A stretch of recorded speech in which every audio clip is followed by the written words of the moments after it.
Introducing the Emergency Feeding Program, starring Belinda, Damien, Markeisha, Hector, and your host, Diane. Hi, we are here today for our first podcast from Emergency Feeding Program, and I have Belinda Dunbar, our CEO, and she's just going to tell you a little bit about EFP. Hello, everyone. My name is Belinda Dunbar. As she stated, I am the Executive Director of the Emergency Feeding Program. And just to give you a little synopsis of who we are, what we do, and the impact that we make, first I'd like to introduce my staff. You'll be also meeting Damien Mitchell. He's the warehouse manager. Markeisha Fells is the executive assistant. And Hector, he is our driver for the Emergency Feeding Program. And Diane, I'm so sorry, Diane, she's on our board here as advisor. Just to give you a background, the Emergency Feeding Program started in 1977 between the Black church and the clergymen. The parishioners attending the church went to the leaders and stated that they noticed a lot of residents were standing on the corners and asking for food or anything that would help them help their families out. And so the suggestion was to the congregation, go home, look in your cabinets and bring what you have, and we'll put them in the bags, and we'll set up a day where we'll start feeding the public. And from 1977 until now, the Emergency Feeding Program is still doing that. However, we went from food bags to now we're serving fresh food. That's a synopsis of who we are and what we do and the impact we make throughout King County. And I want to add, Belinda, that during COVID, Emergency Feeding Program showed up in a grand way. You provided millions of families with food during that time period, and it really helped. And it wasn't just a box of macaroni and cheese, Belinda. It was healthy fruits, vegetables, dairy, meat, everything. And so it stands above on food banks, to my opinion, of some of the food banks I've heard of. You guys go the extra mile. So I love being part of the Emergency Feeding Program, Belinda. And these are my friends, so I'm glad I'm here. And Belinda, can you just answer some other questions that we have about people are like, who's Emergency Feeding Program? What do you do? Where are you located? Okay. So I want to hear a little bit about that. So the Emergency Feeding Program is located in the city of Renton. We've been there almost 12 years. As you mentioned, during COVID, instead of closing down, we became essential. And so instead of sending our food bags out to the agencies, we opened up what was called a fresh market. And that's where clients could come to our facility and shop on their own and select their own fruits and vegetables and items that they needed. At the time, we had home good items as well as snack packs and hygiene packs as well, along with food. And this went on until COVID hit. Once COVID hit, we decided not to close down, and we did what was called a drive-through. So between the hours of 12 to 3, we'd set up outside, and clients can come from all over, and they picked up bags of food and other items that we had available. And this was done 2 days a week from 12 to 3. So it gave the clients a sense of purpose where they can go and collect food items and anything else that they needed that we had at the time to offer. And it just gave them a sense of relief, and families had a place to go where they knew they would get served with courtesy and passion and answer any questions that they had. Yes, and like I said before, during that time, you went the extra mile. And it was phenomenal how many people were in need during that period.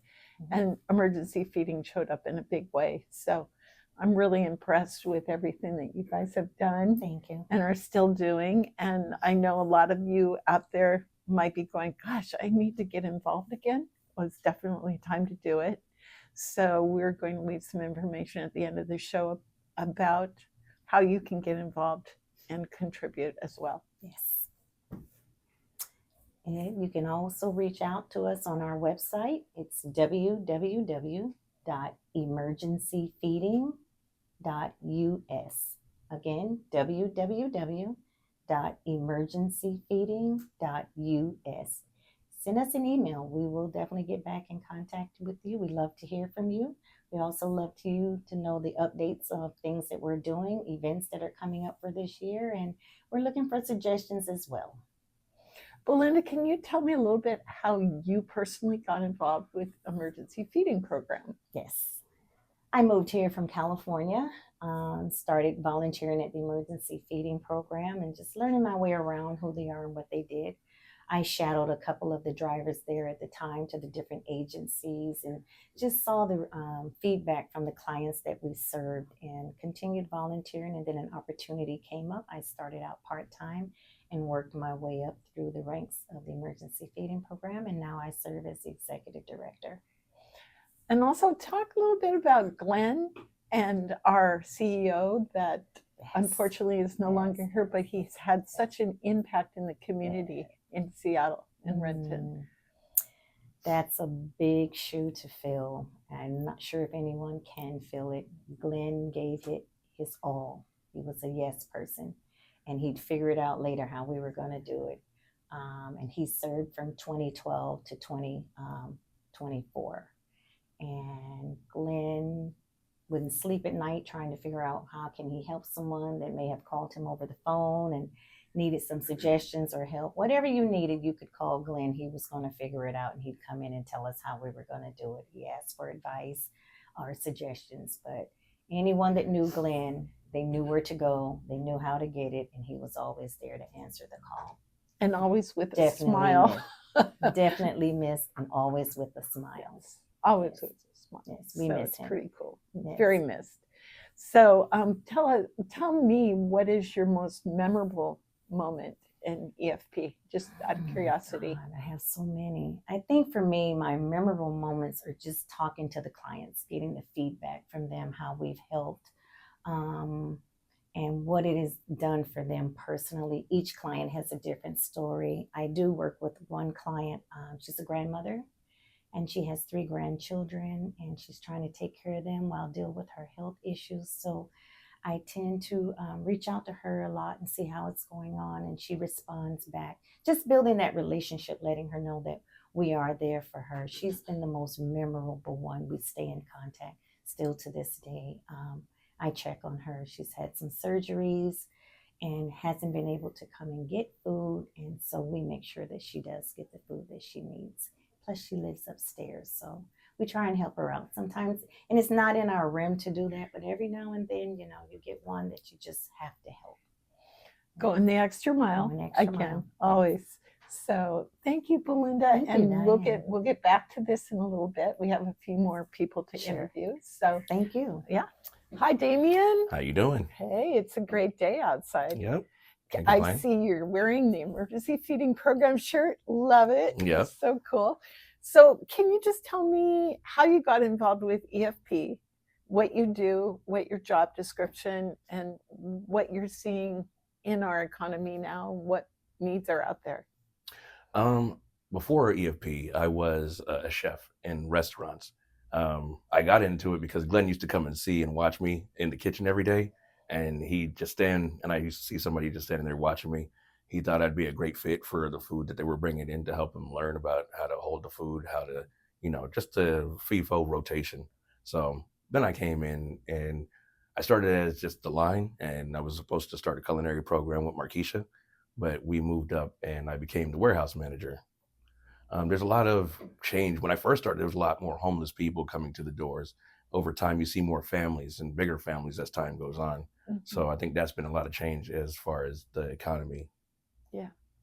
And that's got to be satisfying for you to see that you're actually meeting those needs. Yeah, definitely. Because there's a lot of things that we had that were just sitting around that people could use. We had tents, we had different things that you didn't know were great items. So right. Then they were able to get used. A lot of the times I used to watch the news in the morning. At that time when I had the baby formula shortage, we had 5 pallets of baby food. So we reached out to the Facebook group and they started sending the single mothers there to be able to get the baby formula. That is so rewarding. Mm-hmm. It's so rewarding. Yeah. It's so cool. So what do you do now for EFP? What's your job description? It's warehouse manager, but still more operations manager. I have to deal with the day-to-day logistics, deliveries, truck maintenance, timing, ordering. So it's a lot more involved than what I used to do before. That is so cool. What's your fondest memory so far? I know you probably have a zillion, but Yeah, like Belinda, I have a couple, so I can't say one thing. It's a couple things. Just being able to help certain people. There was a homeless guy who used to help me by watching the park a lot, and I used to feed him. He used to feed everybody on the block and help us watch the building, because sometimes our trucks would be getting messed with. So they would stand out there and just park across and help us by watching the building, and then I would feed him and all the people on the block. And he said if they messed with the trucks, they weren't going to give food to. I But love it was that. great just to have that help and that rapport. A lot of them just want conversation, not just to be looked down upon or anything like that. Even though they're coming for food, the conversation is the more important thing. That is so cool, and it's just you're right there in the midst of it. Hmm. That is just amazing. Mhm. So, now what about the how can somebody get involved the way you got involved? How can someone contribute to EFP, whether money wise or help or volunteering? Just where do you see that? I mean, money and time. A lot of people just want to give money, but they don't really want to really learn about it. They just want to give money, and that's just the most they can do. Money is good, but we also need time to reach the community, to know people want to help and care. A lot of people aren't out there and seeing it, so they don't really know firsthand of what people are going through until you actually get out there and see it. Right. Before I got out there and seen it and being in the kitchens, I didn't know it was that to that extent, but it's bigger than what you see, even just on TV. Okay, here's a good question. How does EFP stand out opposed to other food banks in provision and just continuity and community? A couple of different ways. One, we're not dictated by our zip code. We're the type that'll go anywhere, where some are restricted from going any further. We'll go to Oregon or anything further. Like when the Bulk Creek fires happened, we went out there, even though it was 2.5 hours away, and brought 2 truckfuls of food. They were able to eat for So 3 cool. months. That is so cool. That's one. Two, we like to go where the need is, as far as, like I said, with the baby formula. A couple of times it was the dog food. So we had pallets of dog food. We went to different ASPCAs, but we watched the news and try to stay current with the needs. A lot of people wait for the needs to come to you. We like to go attack the needs before they get to you. I love that. I love that. And what location, do you go to the schools, provide for the schools? Yes, schools, senior homes, homeless to housing, courts. So I think is different organizations, churches, Right. Right. And what if someone was coming into EFP and they needed food, what kind of food would that be? We have different foods. We're not one that are like other food banks. If we don't have it, we're willing to throw it away. Dented cans, expired dates, nothing bad. Now, if we don't have it, we'll go and purchase it. But if they were to come, it'd be things, meat, eggs, different vast produce, potatoes, dry goods like rice, oatmeal, things that'll stick to your ribs and also hearty and go a lot longer way than just a case of spaghetti or macaroni, like you had said before. Right. We have many different things and healthier options as well, not just coming from a chef. Yes. So And yeah, it's a big thing, because some of the things that we did have there, we were trying to come up with a cookbook so other food banks can actually learn how to use some of the stuff, and even people who come. Yeah, and I think nutritional food is so important for the homeless, because you don't want to give out food that is not healthy. Yeah. And your emergency feeding program really prides itself on giving quality food for the homeless and for others that are just going through a hard time. Yes, and from what I found out from being my friends out there, they said spicy also is not their friend. So healthy and spicy was. Spicy. I love spicy, but spicy didn't like them back. So give me some jalapenos and I'll be okay. Yeah. Well, thank you, Damien. I really appreciate it. Thank you. Hi, Keisha. Hi, Diane. Hey, I love your shirt. Emergency feeding program. Let's advertise. No, It's the old one. it's great. So, Keisha, just tell me how you got involved in EFP. So originally coming on, Damien and I were hired to start a culinary program. So we were going to do, ready to eat meals.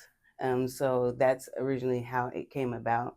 But then things kind of changed, and And you became fell in love with EFP. I became the executive assistant. I was Glenn's assistant first, and now I'm Belinda's. And Damien's the warehouse manager. So that's how that ended up. Keisha, you sound like it's so easy, but you work so hard. So is there more things you can tell us that you do in your job description? Yes. So everything, I do everything. I'll be in the warehouse. I go to the fundraisers, put together the fundraisers. I also, I guess in a way I kind of started That's not an easy task, putting the fundraisers together, and I've seen you work.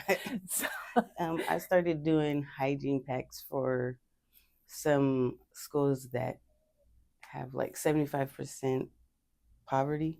So some are sleeping in their cars or in motels, or I'm not really sure of all places, but they were in need of like socks and toothbrushes and soap.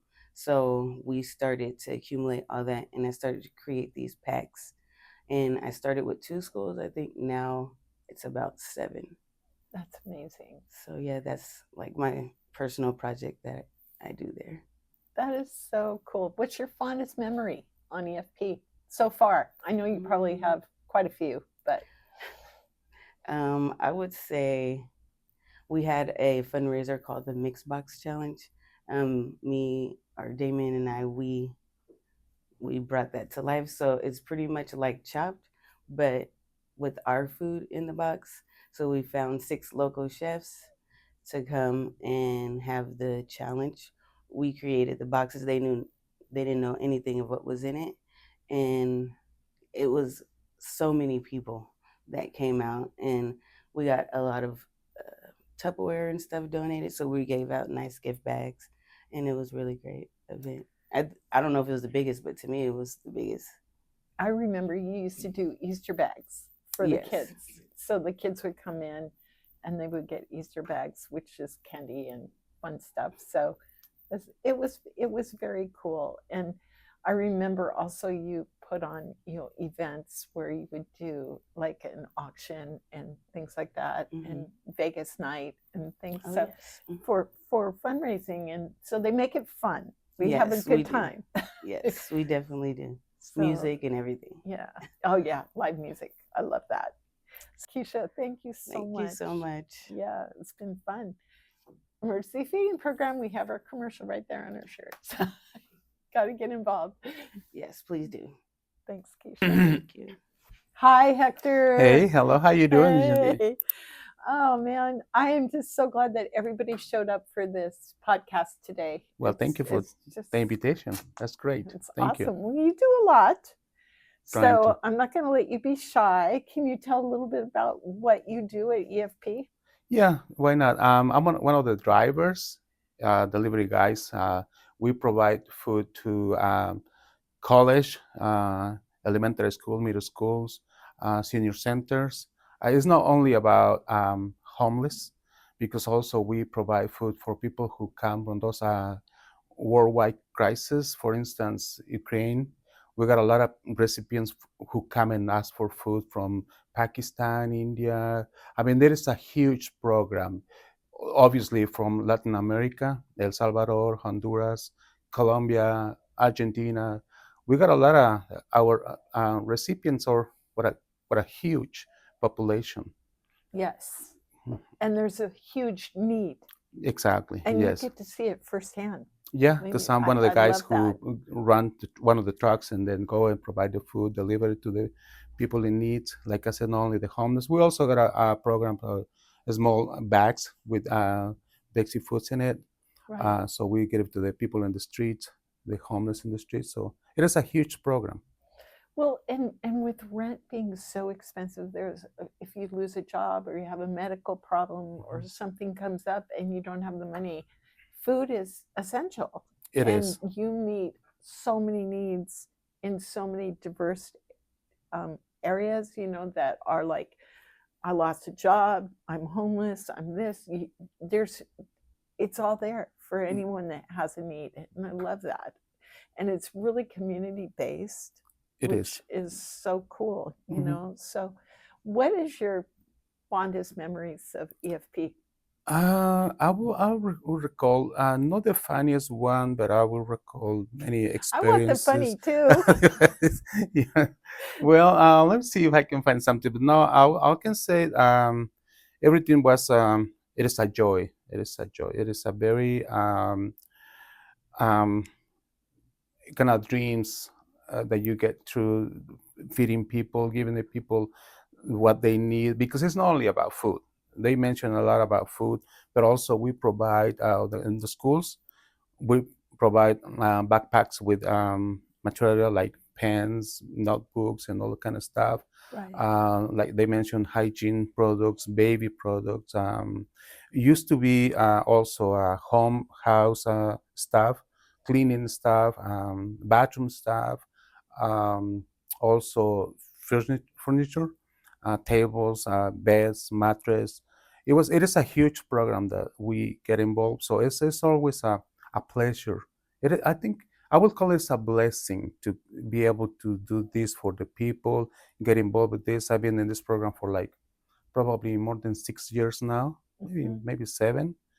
Yeah, so I remember when I come in, I was invited for one of our city council members now, Joyce Hollingsworth. She invited me because I've been in the medical field for my whole life. So I met her over there, and then she invited me to the program. And Glenn invited me to get a more formal worker, and then since then, here we are working Yeah. for the people. And even people that have had a fire in their home, their houses burnt down, Mhm. EFP came to their rescue. Always, like I say, always we have. I repeat it again: food, but also house stuff that people need. Yeah, furniture, things, Blankets, clothes, everything, blankets, everything, shoes, even. Yeah. We do that many times. So. You know, the thing about our emergency feeding program for me has just been friendships.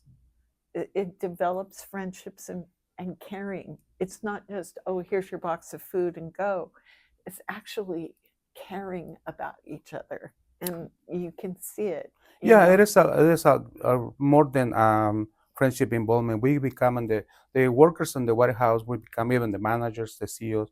We become siblings.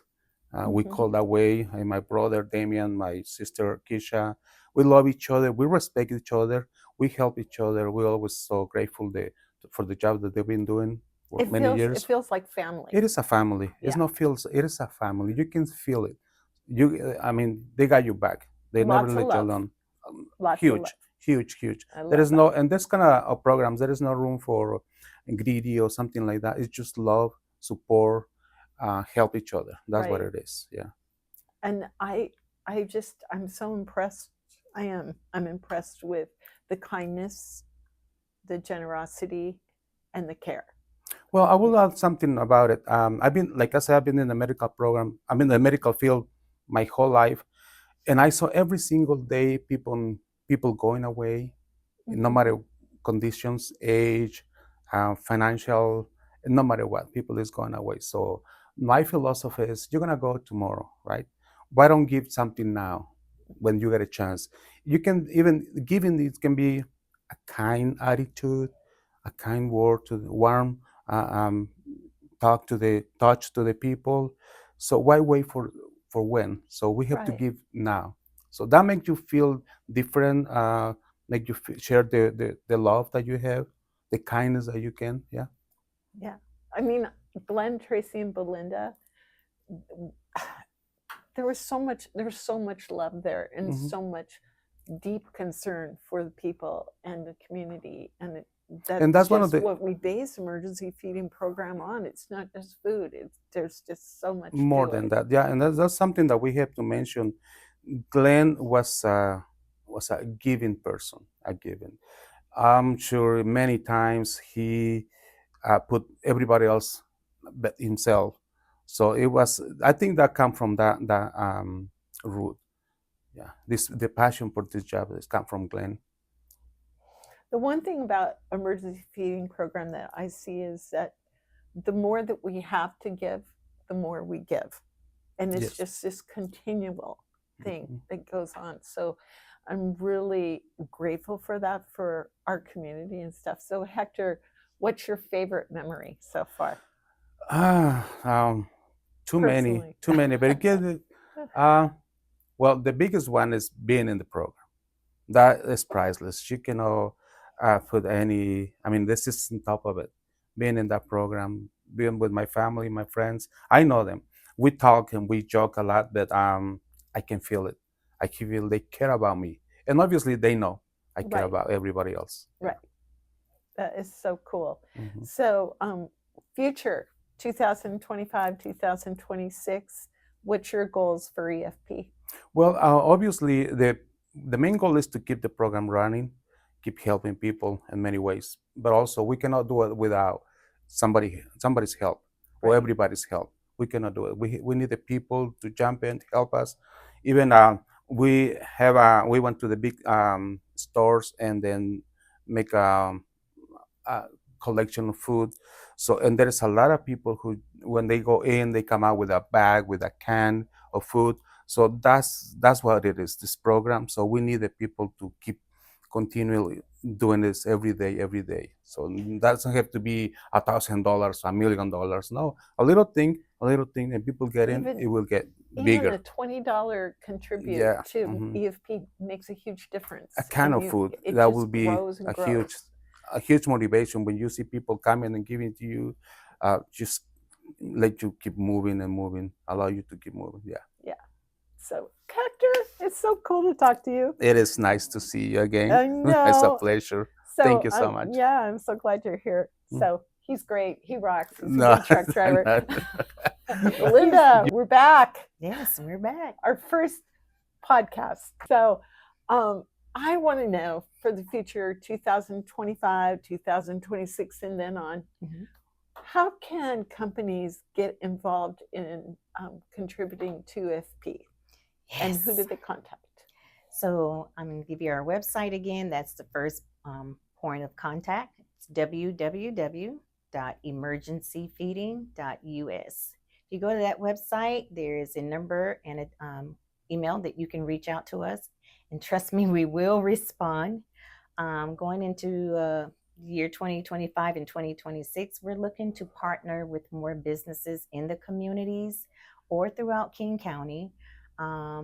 Grants are very good. The program has survived on grants, but as you know, as time changed, so does the grants. And so we need to look at businesses that are in our communities that we serve.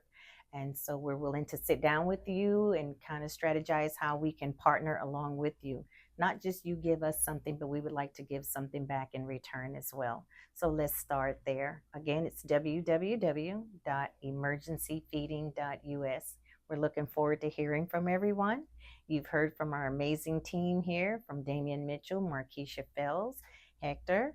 And so we do amazing things in the community. We're proud of what we do. We do with compassion and love. And we just want to be able for the organizations and the communities out there to see what we do. So give us a call. We stand by. But we do need your help. We do have agencies that we serve, but the agencies are experiencing, some of them are experiencing closures. Some of them are experiencing skeleton crews, maybe 1 to 2 days versus 5 days. And so when that happens, the overflow of their clients come to the emergency feeding programs. And so that puts a heavier load on us as we try to meet those demands out in the communities. So our mission and our vision is to ensure that no one goes hungry, not even for one night. So we need your help in order to fulfill that and remain committed to what we stand for. Very cool. And Belinda, like, what kind of theme auctions or fundraisers or themes that you have planned for this year? Like, you're Yes. putting on some fundraisers. So Yes, the staff and I are working on coming up with the theme this year. Markeisha and Damian, I do hope that they do the Mixed Box Challenge because that was really good. We got a lot of great feedback from that, and they're a professional in that area. We would also like to do something with our donors that we do have, giving them donor appreciation and just getting some feedback from them how we can do things better as well. We will be changing some of the things that we do with the emergency feeding program, because they've been ongoing since 1977. We're going into 2026, so we definitely need to make some changes, and we are working on those. So your feedback is important as well. When we know better, we do better, and so that's what we're aiming to do. Are you going to do any concerts, like for fundraisers, or that could be something that's music, coming or up there, and maybe in the spring of next year. what about the Um, movie drive-in we talked about? Possibly doing that Yes. on the board. I'm reaching out to a couple of places that I really like the location and the accessibility of parking. Parking is always a challenge there, and so we would showcase and maybe do a small auction there as well, and show some footage of what we're doing here. Belinda, can you tell me if there's any exciting, fun theme fundraisers that you've got going on for this year? We're looking at October. The staff and I are going to start talking about it. We mentioned it, and just something really casual. We don't want it to be formal or anything, because we want people to come out and enjoy themselves, and we want them to be able to afford to attend it as well. But the goal is to learn who we are and what we do. Again, like I said, the impact that we make and what we need. And so we do need funding to continue the program. Our increase in requests for food has went up about 27% over last year. And so that is due to, like I said, closures, or sometimes people can't go to certain food banks in their area because of zip code restrictions. We don't have any of that. So they tend to come to the emergency feeding program. So major need. Major need is And funding. Your Funding. contributions when you want to support emergency feeding program make a huge difference. Yes. Like we said, no matter the amount, no if matter it's the $5, amount. $100, It's $1,000, every little bit makes a difference to feed Mhm. the community when they need it. So Hunger should never be an option. That's absolutely. what I say. Hunger should never be an option. It should never be on the table. Everyone starts with it. Every day starts with a meal, and you go from there. And so when people are hungry, they don't think well, they don't perform well, they're just not well. And so we want to be able to have a say-so in that, and we want to be able to show what we're doing to help eradicate hunger. Well, even the school supplies that you provided for students that didn't have enough money for school supplies, everyone knows school supplies can be very costly. Yep. When there's 2 or 3 children in the mix and Correct. somebody's out of work, and that you provide that. So every little bit makes a difference for our community, and I just would love to see you all enjoy being a part of emergency feeding program. Yeah. So Emergency feeding program is a place of compassion. As Hector said, love. As Damien said, we want everybody to feel like they were welcome. As Markeisha said, with the hygiene packs, every bit helps. Every- Anything that leaves out of the emergency feeding program has been touched by each of our hands before they go out into the public. And so just know that when you open that box or that hygiene pack, it was packed with love, and it was packed with compassion, that someone thought enough about you to make sure that you got what you need. And that's who we are. question. So I just want to say something about Glenn and Tracy Absolutely. and Belinda. And Glenn. Glenn's heart and vision was, like you said, no one hunger, Yep. but it was so much more than that. It Mhm. was take care of kids' school supplies, furniture, like Hector talked about, people in fires going up to Oregon when they needed food. Mhm. So this goes beyond what you could,